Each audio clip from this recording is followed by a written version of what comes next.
Discussion करेंगे। ये काफ़ी महत्वपूर्ण चैप्टर होता है क्योंकि सभी एग्ज़ाम में यहाँ से प्रश्न बनते ही बनते हैं। अभी हमारा 71वीं बीपीएससी हो या दरोगा हो, इसके लिए काफ़ी महत्वपूर्ण रहेगा। चलिए शुरू करते हैं। देखिए पहला क्वेश्चन कह रहा है कि निम्नलिखित में किस संधि ने प्रथम आंग्ल मैसूर युद्ध का अंत किया। तो देखिए प्रथम जो आंग्ल मैसूर युद्ध है वो 1767 से लेकर के 1769 के बीच में हुआ था और ये है जो हैदर अली और अंग्रेज के बीच में हुआ था और ये मद्रास की संधि के तहत प्रथम आंग्ल मैसूर युद्ध है जो समाप्त हुआ। वहीं दूसरा जो आंग्ल मैसूर युद्ध है वो 1780 से लेकर 84 के बीच में है और ये मंगलौर की संधि जो पहला ऑप्शन देख रहे हैं वो द्वितीय आंग्ल मैसूर युद्ध है जो मंगलौर की संधि के तहत समाप्त हुआ था। द्वितीय आंग्ल जो मैसूर युद्ध है उसमें 1782 में हैदर अली है जो मारे गए थे। उसके बाद है जो युद्ध है टीपू सुल्तान के द्वारा जारी रखा गया। वहीं तीसरा आंग्ल मैसूर युद्ध है वो 1790 से लेकर के 92 के बीच में हुआ और इसके तहत ये श्रीरंगपट्टनम की संधि हुई थी। कब? 1792 में और इसमें टीपू सुल्तान और अंग्रेज के बीच में संधि हुआ था। वहीं चौथा आंग्ल मैसूर युद्ध है जो 1799 में हुआ था और टीपू सुल्तान उस समय मारे गए थे। 1799 में जब टीपू सुल्तान मारे गए थे तो वेलेजली कहा था कि दक्षिण का भूत यानी कि दक्षिण भारत का जो भूत है वो मारा गया है। टीपू सुल्तान का स्पष्ट मानना था कि 100 दिन गीदड़ की तरह जीने से अच्छा है एक दिन शेर की तरह जिया जाए। तो इस प्रकार से इस प्रश्न का आंसर हो जाएगा जो मद्रास की संधि है, प्रथम आंग्ल मैसूर युद्ध है जो मद्रास की संधि के तहत समाप्त हुआ था। वहीं डी ऑप्शन है पेरिस की संधि। देखिए पेरिस की संधि ये है, ये तीसरा कर्नाटक युद्ध हुआ था अंग्रेज और फ्रांस के बीच में, तो ये जो समाप्त हुई थी वो पेरिस के संधि के तहत समाप्त हुआ था। चलिए दूसरा क्वेश्चन देखिए। दूसरा क्वेश्चन कह रहा है कि 1857 के विद्रोह के दौरान भारत का गवर्नर जनरल कौन था। तो देखिए जब 1857 के जो विद्रोह हुआ था उस समय लॉर्ड कैनिंग था। जो लॉर्ड कैनिंग का कार्यकाल है वो 1856 से लेकर के 1861 के बीच में रहा है। तो कैनिंग है जो 1856 से लेकर के 1861 के बीच में यहाँ का कार्यकाल रहा है। तो 1857 के विद्रोह है जो लॉर्ड कैनिंग के समय हुआ था। वहीं देख रहे हैं पहला ऑप्शन है लॉर्ड डलहौजी। तो लॉर्ड डलहौजी का है जो कार्यकाल 1848 से लेकर के 1856 के बीच में रहा है। वहीं लॉर्ड मिंटो है, तो लॉर्ड मिंटो जब आप पढ़िएगा मार्ले मिंटो एक्ट आता है 1909, तब लॉर्ड मिंटो है जो उस समय वायसराय रहता है। विलियम बेटिंग के देख रहे हैं, विलियम बेटिंग है ये किसके लिए जाना जाता है, तो ये सती प्रथा को अंत करने के लिए कब 1829 में जब ये सती प्रथा अंत किया था। तो इस प्रकार से 1857 का जो विद्रोह हुआ था उस समय गवर्नर जनरल कौन था, तो कैनिंग था। देखिए कैनिंग है जो अंतिम गवर्नर जनरल और भारत के प्रथम वायसराय लॉर्ड कैनिंग था, क्योंकि 1857 के जब विद्रोह हुआ था और उसके बाद 1858 का जब एक्ट आया था तो वायसराय का नाम बदल करके गवर्नर जनरल का नाम बदल करके वायसराय कर दिया गया था। तो इस प्रकार से लॉर्ड कैनिंग है वो अंतिम गवर्नर जनरल, वहीं भारत के प्रथम वायसराय था। चलिए नेक्स्ट क्वेश्चन देखिए। तीसरा नंबर कह रहा है कि 1899 से लेकर के 1900 के मुंडा विद्रोह को निम्नलिखित में किस नाम से जाना जाता है। देखिए मुंडा विद्रोह को उलगुलान विद्रोह के नाम से जाना जाता है।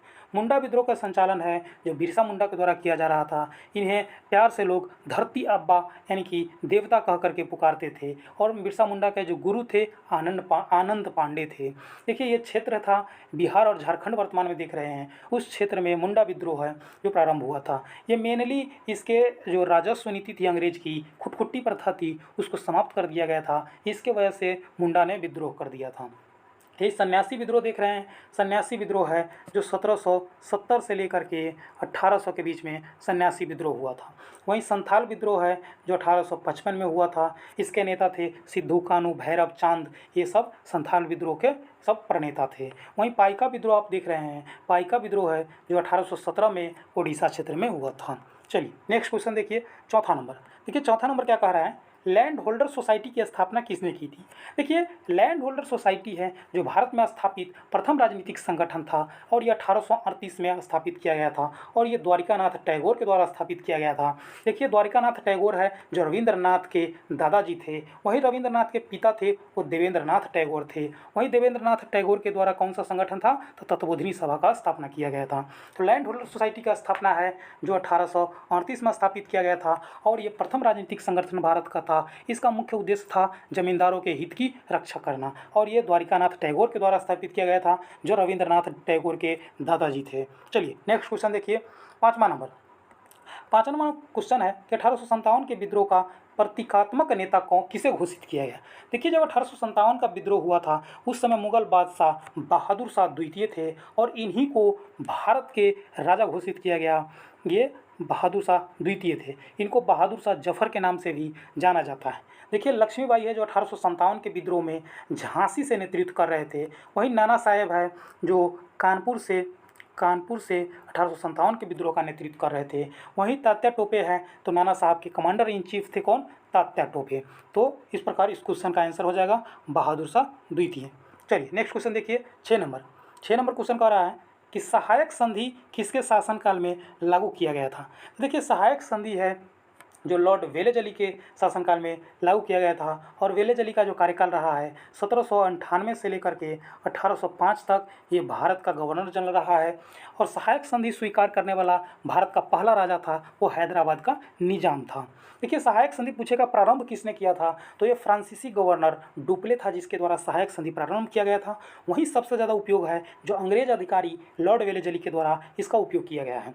देखिए, ऑप्शन 1 में कह रहा है लॉर्ड कॉर्नवालिस। तो देखिए, लॉर्ड कॉर्नवालिस है जो अस्थाई बंदोबस्त के लिए जाना जाता है और अस्थाई बंदोबस्त है जो 1793 में लॉर्ड कॉर्नवालिस के द्वारा ही लगाया गया था। वहीं पुलिस रिफॉर्म इसी के द्वारा किया गया था जिसमें दरोगा, एसपी, डीएम के पद का सृजन कॉर्नवालिस के द्वारा किया गया। वहीं लॉर्ड विलियम बेटिंग के आप नाम देख रहे हैं सी में, ये सती प्रथा के लिए जाना जाता है। सती प्रथा को समाप्त 1829 में लॉर्ड वेलेजली के द्वारा ही किया गया था। वहीं वारेन हेस्टिंग्स है जो द्वैत शासन की समाप्ति वारेन हेस्टिंग्स के द्वारा किया जाता है। वहीं देखिए, इस प्रकार से इस क्वेश्चन का आंसर हो जाएगा सहायक संधि किसके शासनकाल में लागू हुआ था? तो लॉर्ड वेलेजली के शासनकाल में लागू हुआ था। चलिए नेक्स्ट क्वेश्चन देखिए, 7 नंबर कह रहा है 19वीं शताब्दी के उत्तरार्ध में फिरोज शाह मेहता, केटी तेलंग, बदरुद्दीन तैयबजी जैसे नेताओं द्वारा किस राजनीतिक संगठन की स्थापना किया गया था? तो ये किया गया था बॉम्बे प्रेसिडेंसी एसोसिएशन की स्थापना की गई थी। अब ये किया गया था 1885 में मुंबई में किया गया था। ये किसके किसके द्वारा किया गया? तो फिरोज शाह मेहता, केटी तेलंग और बदरुद्दीन तैयबजी। कौन सा संगठन था? तो बॉम्बे प्रेसिडेंसी एसोसिएशन 1885 में स्थापित किया गया था। आप जानते हैं कि भारतीय राष्ट्रीय कांग्रेस का भी स्थापना 1885 में ही होता है। देखिए, मद्रास महाजन सभा है, मद्रास महाजन सभा की स्थापना 1884 में किया गया था। चलिए नेक्स्ट क्वेश्चन देखिए, 8वां नंबर क्वेश्चन कह रहा है कि किसे व्यावहारिकता रूप से आधुनिक बिहार का जनक कहा जाता है?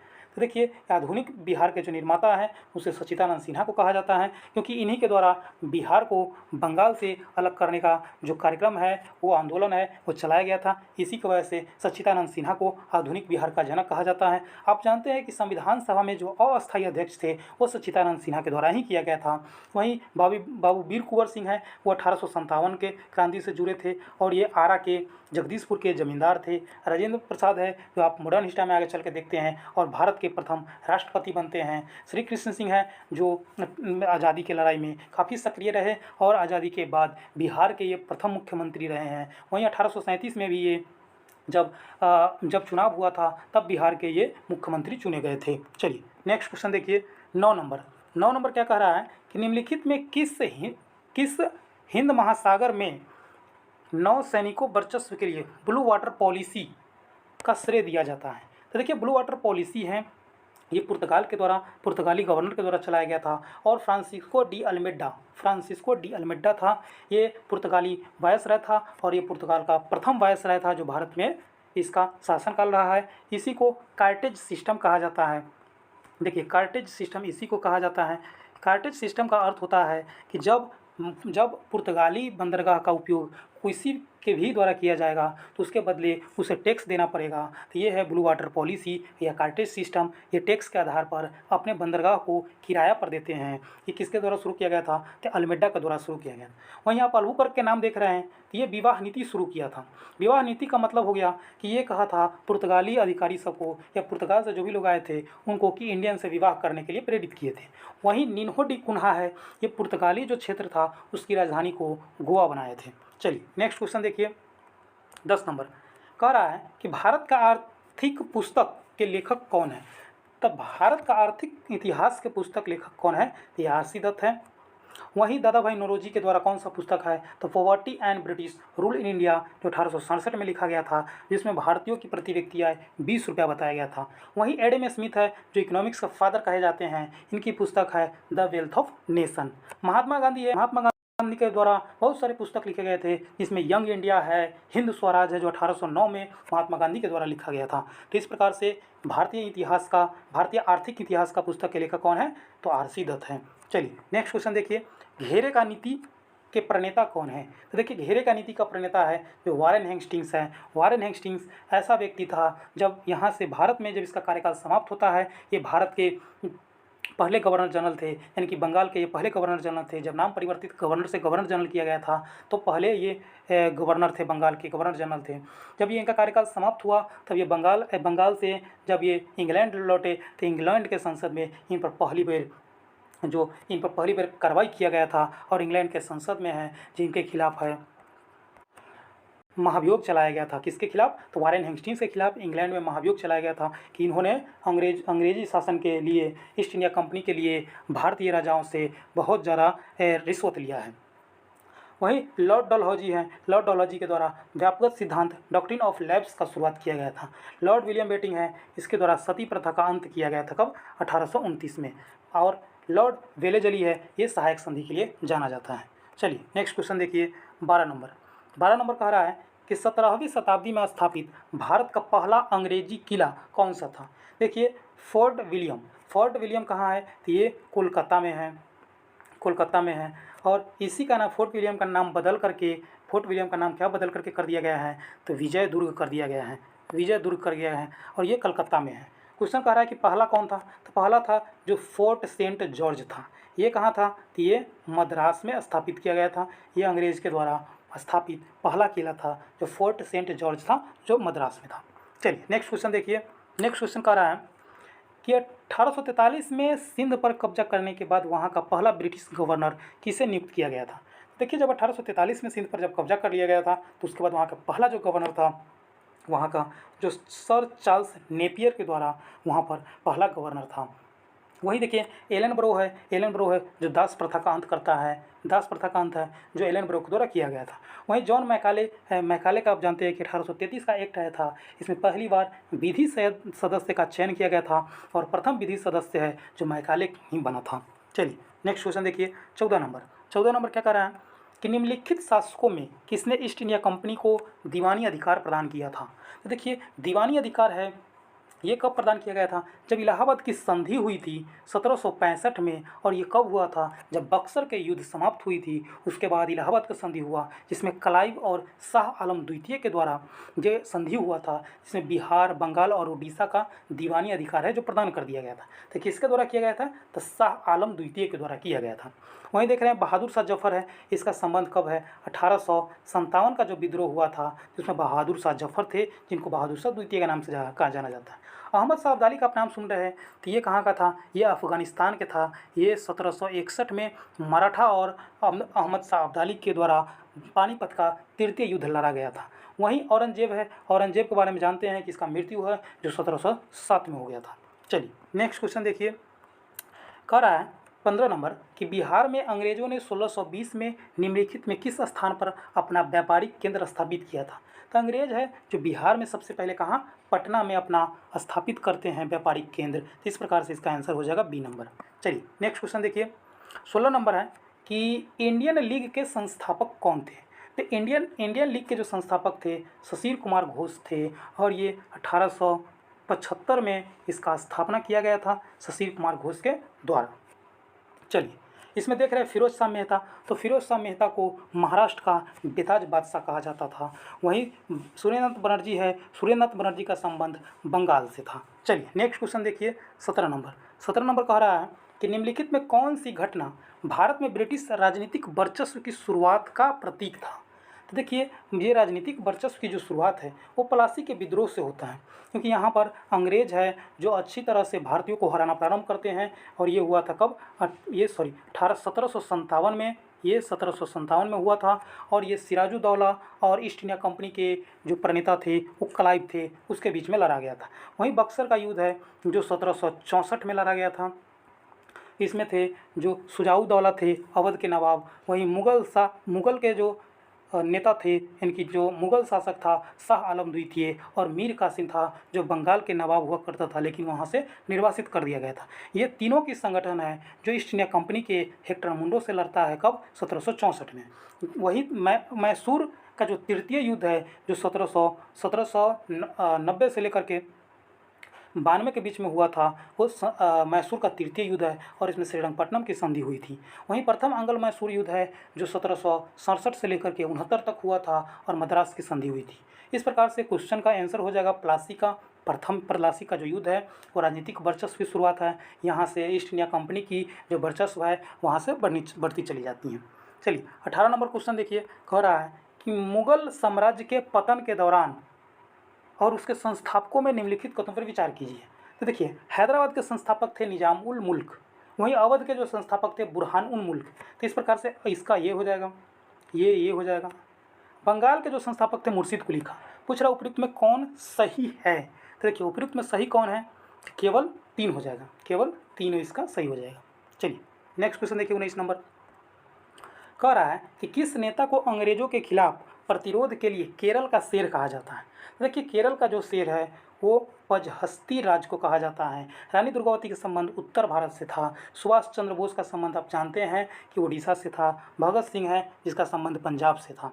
चलिए नेक्स्ट क्वेश्चन देखिए, 20 नंबर का, निम्नलिखित नेताओं में कौन नायकड़ा आदिवासी विद्रोह का संबंध था?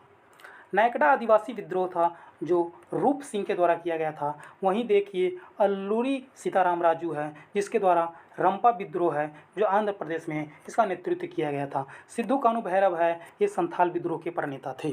चलिए नेक्स्ट क्वेश्चन देखिए, 21 नंबर। 21 नंबर कह रहा है कि भारत के किस राजा को प्रौद्योगिकी के संरक्षक तथा उन्हें रॉकेट प्रौद्योगिकी के अग्रदूत के रूप में जाना जाता है? तो देखिए, रॉकेट प्रौद्योगिकी है जो सबसे पहले टीपू सुल्तान के द्वारा ये रॉकेट प्रौद्योगिकी का प्रारंभ किया गया था। कहा जाता है कि रॉकेट का सबसे पहला प्रयोग है जो टीपू सुल्तान के द्वारा किया गया था।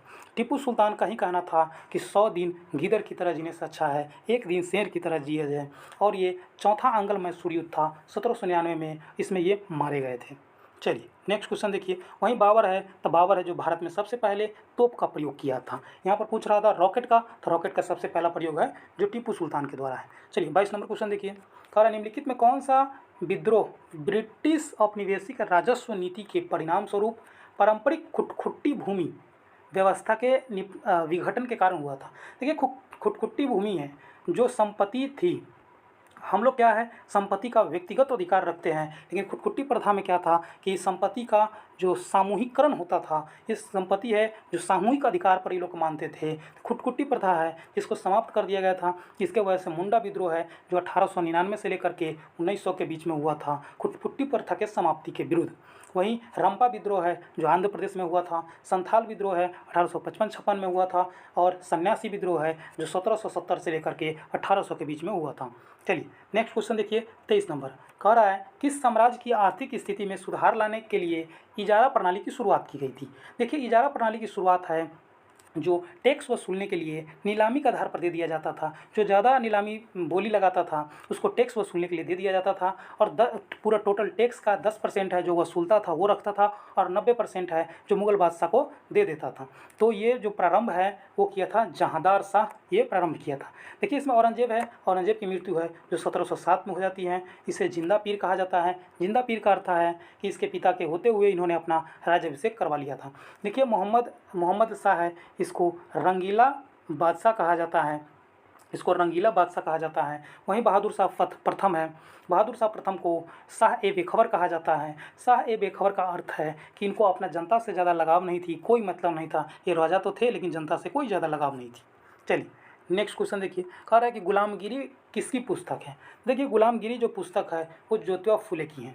ज्योतिबा फुले है जो महाराष्ट्र की एक सामाजिक कार्यकर्ता रही है। इन्होंने सत्यशोधक समाज इन्हीं के द्वारा स्थापित किया गया था 1873 में। गुलामगिरी पुस्तक है जो ज्योतिबा फुले के द्वारा लिखा गया था। इन्होंने ब्राह्मणवाद का विरोध किया था, इन्हीं पुस्तक में ब्राह्मणवाद का विरोध किया था तथा सत्यशोधक समाज में जो नीच जाति है उसके उत्थान के लिए इन्होंने कार्य किया। ये महाराष्ट्र के रहने वाले थे।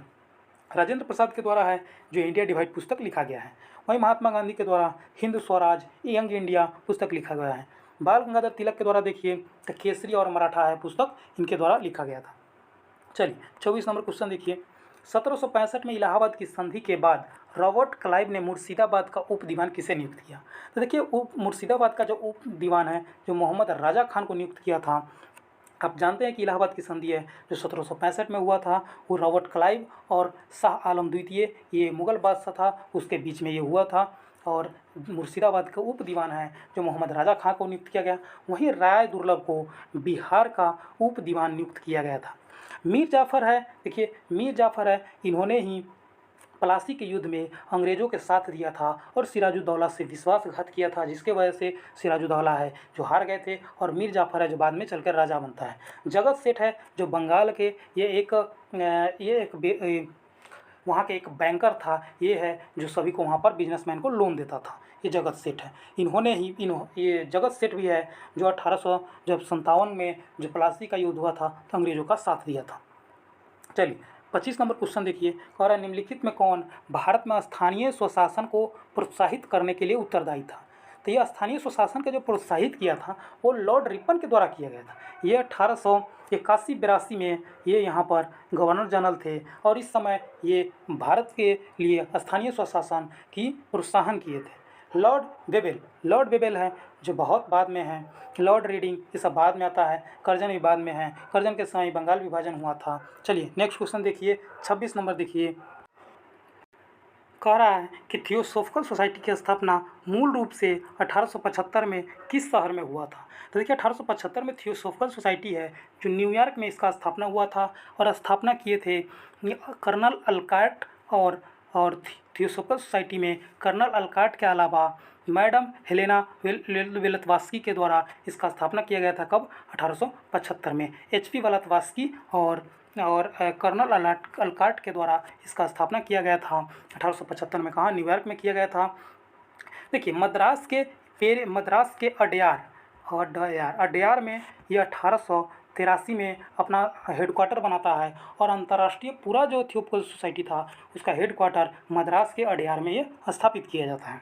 चलिए नेक्स्ट क्वेश्चन कह रहा है 27 नंबर। 27 कह रहा है कि निम्नलिखित में किसने अपनी राजधानी मुर्शिदाबाद से मुंगेर स्थानांतरित किया था? तो मुर्शिदाबाद से मुंगेर जो स्थानांतरित किया था वो मीर कासिम था। मीर कासिम के द्वारा ही यह स्थानांतरण किया गया था क्योंकि अंग्रेज़ों के द्वारा दबाव के कारण ये अपना राजधानी है जो स्थानांतरित करने का प्रयास करता है। चलिए नेक्स्ट क्वेश्चन देखिए 28 नंबर। कह रहा है कि निम्नलिखित में कौन सुमेलित नहीं है? प्लासी का युद्ध है जो 1857 में होता है। जानते हैं ये सिराजुद्दौला और ईस्ट इंडिया कंपनी के जो अधिकारी थे रॉबर्ट क्लाइव, इसके बीच होता है। वहीं पानीपत का तृतीय युद्ध है। पानीपत का तीसरा युद्ध है जो 1761 में होता है, वो अहमद शाह अब्दाली और मराठा के बीच में होता है।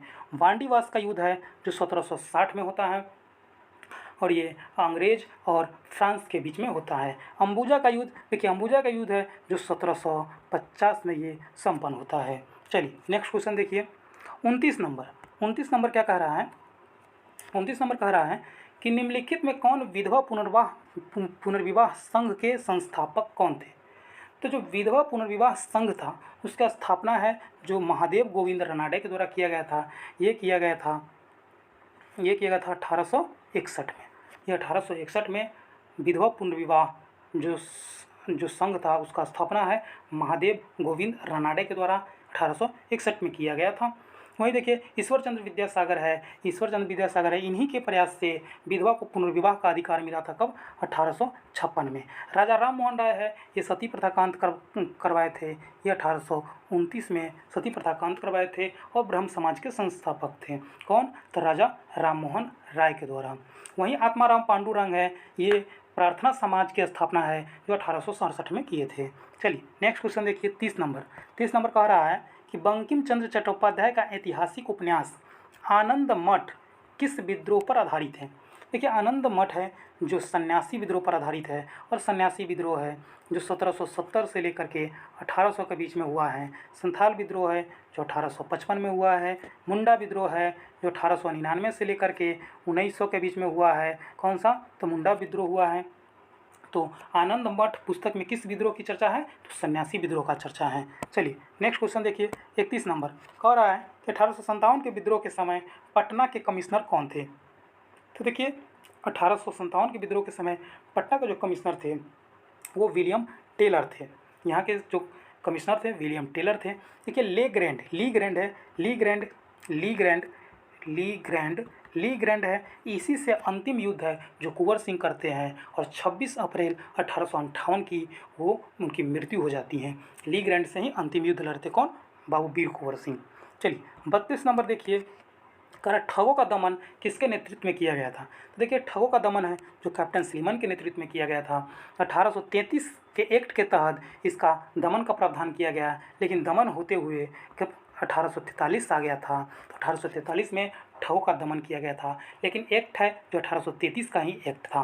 देखिए वही रॉबर्ट क्लाइव है, ये लॉर्ड क्लाइव है। जब ईस्ट इंडिया कंपनी है, जब प्लासी का युद्ध होता है तो उस समय लॉर्ड क्लाइव रहता है। विलियम बेटिंग है, ये सती प्रथा जब अंत होता है तब ये है। मिंटो है, इसी के शासनकाल में मार्लो मिंटो एक्ट है जो 1909 आता है। चलिए 33 नंबर क्वेश्चन देखिए, कह रहा है कि 1857 के विद्रोह का प्रतीक क्या था? तो 1857 का जो विद्रोह का प्रतीक है वो रोटी और कमल है। 1857 का जो विद्रोह है वो 10 जून 1857 को हुआ था, प्रारंभ हुआ था, और ये मेरठ से प्रारंभ हुआ था। मेरठ से है जो कदम सिंह के नेतृत्व में ये प्रारंभ किया गया था। चलिए नेक्स्ट क्वेश्चन देखिए, 34 नंबर कह रहा है कि आत्मसम्मान आंदोलन किसने प्रारंभ किया था? तो देखिए आत्मसम्मान जो आंदोलन है वो केरल में चलाया गया था और ईवी रामास्वामी के द्वारा ये केरल में चलाया गया था। कौन सा? आत्मसम्मान आंदोलन।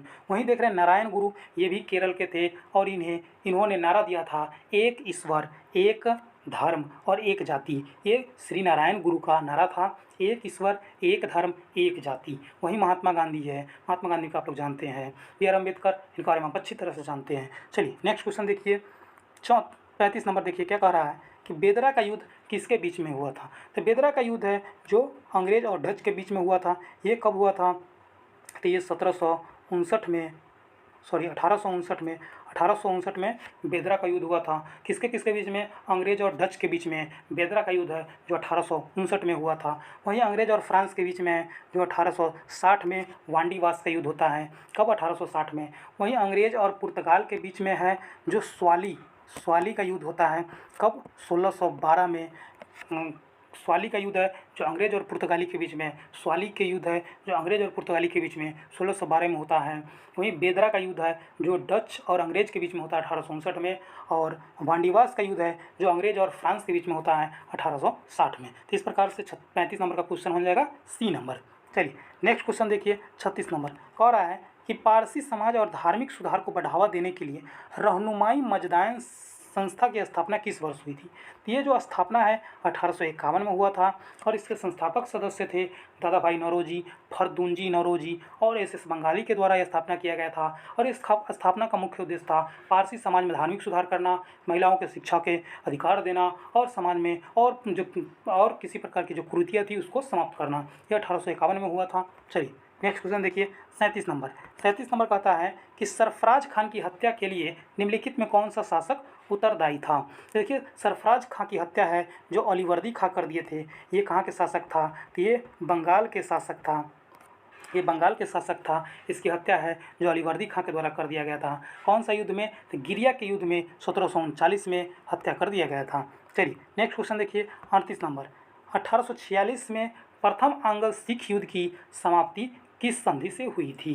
तो देखिए प्रथम जो आंग्ल सिख युद्ध है वो 1845 से लेकर के 46 के बीच में प्रथम आंग्ल सिख युद्ध हुआ था और ये संधि था लाहौर की संधि, जिसके तहत प्रथम आंग्ल सिख युद्ध है जो समाप्त हुआ था। वहीं देख रहे हैं अमृतसर की संधि है, ये हुआ था 1809 में। ये हुआ था रणजीत सिंह और ईस्ट इंडिया कंपनी के बीच में। वहीं देख रहे हैं सुगौली की संधि है जो 1816 में और ये नेपाल और ईस्ट इंडिया कंपनी के बीच में हुआ था। मंगलौर की संधि है जो ये 1784 में हुआ था और टीपू सुल्तान और ईस्ट इंडिया कंपनी के बीच में जब सेकेंड आंग्ल मैसूर युद्ध होता है तब मंगलौर के संधि के तहत 1784 में ये समाप्त होता है। तो जो 1846 में प्रथम आंग्ल सिख युद्ध की समाप्ति किस संधि से हुआ था? लाहौर की संधि से समाप्त हुआ था। चलिए नेक्स्ट क्वेश्चन 39 नंबर कह रहा है कि किस मुगल सम्राट ने इलाहाबाद की संधि पर हस्ताक्षर किया था? तो इलाहाबाद की जो संधि है वो कब? 1765 में कि कौन सा युद्ध था? ये 1765 में जब बक्सर का युद्ध था उसके जब समाप्ति हुई थी तो ये संधि हुआ था और शाह आलम द्वितीय के द्वारा इस संधि पर हस्ताक्षर कर दिया गया था। देख रहे अकबर द्वितीय ही था जो राजा राम मोहन राय को राजा की उपाधि दिया था। चलिए नेक्स्ट क्वेश्चन देखिए 40 नंबर कह रहा है कि लेडी ऑफ द लेक कविता किसकी है? तो लेडी ऑफ द लेक कविता है जो सरोजिनी नायडू की है। किसकी है? तो सरोजिनी नायडू के हैं। वहीं एनी बेसेंट देख रहे हैं तो एनी बेसेंट का पुस्तक था, 2 पुस्तक इन्होंने लिखे थे। एक था कॉमनवेल्थ और दूसरा था न्यू इंडिया और कॉमनवेल्थ है जो सरोजिनी नायडू के द्वारा लिखा गया था। महात्मा गांधी के द्वारा यंग इंडिया है, याद रखिएगा, महात्मा गांधी के द्वारा यंग इंडिया है। वहीं एनी बेसेंट के द्वारा न्यू इंडिया है। ज्योतिबा फुले के द्वारा गुलामगिरी पुस्तक लिखा गया था। चलिए 41 नंबर क्वेश्चन देखिए, कह रहा है कि मोहम्मदन एंग्लो ओरिएंटल कॉलेज की स्थापना हुआ था। तो मोहम्मदन एंग्लो ओरिएंटल कॉलेज की स्थापना है जो 1875 में हुआ था और ये किए थे सर सैयद अहमद खान के द्वारा इस कॉलेज की स्थापना किया गया था। वहीं देख रहे हैं आप 1854 में तो ये वुड्स डिस्पैच आया था जिसे शिक्षा के लिए मैग्ना कार्टा कहा जाता है। 1857 में इसका आंसर हो जाएगा कौन सा? 1875। 1857 में है जो भारत में 3 कॉलेज यूनिवर्सिटी खोला गया था। एक था बंगाल में, दूसरा मद्रास और बंगाल में था और एक और बम्बई प्रेसिडेंसी में। 3 उस समय यूनिवर्सिटी खोला गया था। किसके? 1854 में जो एक्ट आया था उसके तहत 1857 में। चलिए नेक्स्ट क्वेश्चन देखिए 42 नंबर, कह रहा है कि अमर सिंह ने किस क्षेत्र की पहाड़ियों में अंग्रेज के खिलाफ गोरिल्ला युद्ध की शुरुआत किया था? तो अमर सिंह हैं जो बाबू वीर कुंवर सिंह के भाई थे। जब वीर कुंवर सिंह की मृत्यु हो जाते हैं तब अमर सिंह ही इसका नेतृत्व करते हैं और ये कैमूर से गोरिल्ला युद्ध 1860 तक ये लगभग जारी रखते हैं क्योंकि 1860 में अमर सिंह का मृत्यु हो जाता है। चलिए 43 नंबर क्वेश्चन देखिए, कह रहा है किस रूढ़िवादी बंगाली नेता ने सामाजिक सुधार का विरोध करते हुए धर्म सभा की स्थापना किया था? तो ये धर्म सभा की स्थापना है जो राधाकांत देव के द्वारा 1830 में किया गया था। क्योंकि जब बंगाल में हो या भारत में उस समय जब समाज में सुधार हो रही थी, जैसे सती प्रथा का सुधार हुआ और विधवा पुनर्विवाह प्रारंभ हो गया, महिलाओं को शिक्षा का अधिकार मिलने लगा, तो ये जो रूढ़िवादी नेता थे वो इसका विरोध करने लगे थे। तो इस प्रकार से ये धर्म सभा की स्थापना है जो राधाकांत के देव के द्वारा 1830 में किया गया था। वहीं दयानंद सरस्वती के द्वारा ये आर्य समाज की स्थापना है जो कब 1875 में किया गया था। 1875 में आर्य समाज की स्थापना दयानंद सरस्वती। ईश्वर चंद्र विद्यासागर है, ये इन्होंने विधवा पुनर्विवाह की जो कानून है 1856 में, उस समय गवर्नर था लॉर्ड कैनिंग, इन्हीं के सिफारिश पर लॉर्ड कैनिंग ने विधवा पुनर्विवाह का कानून बनाया था। राजा राम मोहन राय है जो सती प्रथा के लिए कानून बनवाए थे 1829 में। चलिए 44 नंबर क्वेश्चन देखिए, क्या कह रहा है कि भारत का वह क्षेत्र जहाँ चोग्याल वंश का शासन था। तो चोग्याल वंश का जो शासन था वो सिक्किम में था। सिक्किम है जब भारत आज़ाद हो गया था उस समय सिक्किम भारत का अंग नहीं था। ये कब हुआ था? तो ये कब हुआ था? तो ये हुआ था 1975 में। 36वां संविधान संशोधन भारत में हुआ और इसके तहत सिक्किम को भारत में शामिल कर लिया गया। उस समय चोग्याल वंश का शासक सिक्किम में था और चोग्याल वंश के राजा है जो चाइना चले गए। चलिए नेक्स्ट क्वेश्चन देखिए 45 नंबर कहता है कि ब्रिटिश भारत में प्रेस के संदर्भ में निम्नलिखित में किसे भारतीय प्रेस का मुक्तिदाता कहा जाता है? तो भारतीय प्रेस का जो मुक्तिदाता है जो लॉर्ड मेटकफ को कहा जाता है। वहीं लॉर्ड लिट्टन है जो 1878 में, कब? 1878 में वर्नाक्यूलर प्रेस एक्ट लाया था।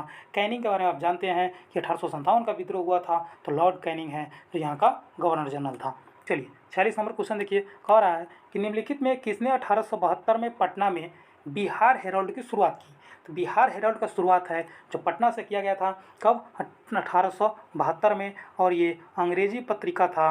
किसके द्वारा शुरू किया गया था? गुरु प्रसाद सेन के द्वारा ये पत्रिका है जो चलाया गया था। चलिए नेक्स्ट क्वेश्चन देखिए 47 नंबर, कह रहा है कि बंगाल के किस नवाब का संबंध 1756 में ब्लैक होल त्रासदी के नाम से प्रसिद्ध है? तो ब्लैक होल त्रासदी क्या था? ये सिराजुद्दौला से जुड़ा हुआ है। सिराजुद्दौला ने क्या किया था? 1756 में 123 अंग्रेज को छोटा सा कमरा में बंद कर दिया और कल होकर जब खोला तो मात्र 23 आदमी इसमें जिंदा बचा हुआ था, बाकी 100 लोग इसमें मर गए हुए थे। इसकी चर्चा है जो हालवेल नामक अंग्रेज के द्वारा किया गया था, इसी को ब्लैक होल त्रासदी के नाम से जाना जाता है। ये सिराजुद्दौला के द्वारा किया गया था।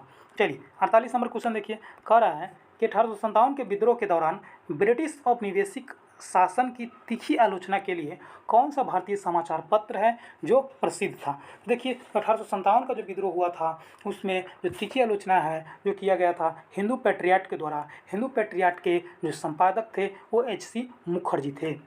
एच.सी. मुखर्जी के द्वारा इसका संपादन किया गया था और ये हिंदू पैट्रियट है। हिंदू पैट्रियट ही है जो नील विद्रोह जब बंगाल में 1859 में हुआ था तो इसकी चर्चा है जो हिंदू पैट्रियट ने ही किया था।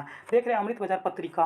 अमृत बाजार पत्रिका है जो शशिर कुमार घोष के द्वारा ये प्रारंभ किया गया था और ये बंगाल में इसकी संचालन किया जाता था बंगाल से। अमृत बाजार पत्रिका है जो वर्नाक्युलर प्रेस एक्ट 1878 आया था तो इसी पर सबसे पहले ये अपना प्रतिबंध ये अपना क्या किया था, ये अपना भाषा रातों रात ही है जो हिंदी से अंग्रेजी कर लिया था, जिसके वजह से ये अमृत बाजार पत्रिका है वो इस पर बैंड लगना बच गया था। इसके संपादन है जो शिशिर कुमार घोष के द्वारा किया जाता है। वहीं द हिंदू है वो 1878 में इसकी प्रारंभ किया गया था और जी सुब्रमण्य अय्यर के द्वारा इसका प्रारंभ किया गया था।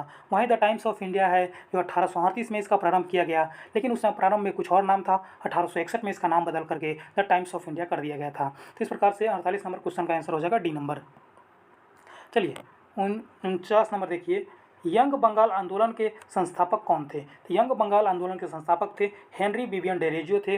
ये यंग बंगाल आंदोलन के संस्थापक थे। युवाओं में बहुत लोकप्रिय थे। ये पुर्तगाली के रहने वाले थे। इन्होंने जो कलकत्ता में हिंदू कॉलेज था वहाँ प्रचार यानी कि वहाँ के ये शिक्षक भी रहे थे, वहाँ के प्रधानाचार्य रहे थे उस समय।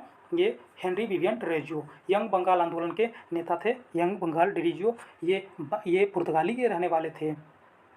इन्हें आधुनिक भारत का कवि भी कहा जाता है। आधुनिक भारत का कवि, क्रांतिकारी कवि ये थे। और हेनरी विवियन डेरेजियो है जो भारतीयों में जो आधुनिकता का जिज्ञासा है युवाओं में, इन्हीं के द्वारा संचालन किया गया था। इसी की वजह से सूर्यनाथ बनर्जी है जो आधुनिक युग का पिता इनको कहते हैं, हेनरी विवियन डेरेजियो को। चलिए 50 नंबर और आज का लास्ट देखिए क्वेश्चन है, इल्बर्ट विल विवाद भारत के किस ब्रिटिश वायसराय के कार्यकाल के दौरान आया था? देखिए इल्बर्ट विल है जो इल्बर्ट विल सिंपल सा कहना क्या था इसका कि जो अंग्रेज अधिकारी हैं उस पर मुकदमा है जो भारतीय जो न्यायाधीश है उसके द्वारा भी किया जा सकता है। यानी कि कोई भी यूरोपीय व्यक्ति हैं उसके मुकदमा की जो संचालन है वो भारतीय न्यायाधीश के द्वारा ही किया जा सकता है। पहले क्या होता था कि यूरोपीय का जो मुकदमा है यूरोपीय न्यायाधीश सुनता था और इसके लिए क्या किया गया था, इल्बर्ट विल लाया गया था और कहा गया था कि सभी यूरोपीय है या भारतीय है उसकी यूरोपीय का भी मुकदमा है जो भारतीय न्यायाधीश के द्वारा सुना जा सकता है। ये आया था 1883 में और ये आया गया था लॉर्ड रिपन के समय ये लाया गया था। तो इस प्रकार से इसका आंसर हो जाएगा बी नंबर।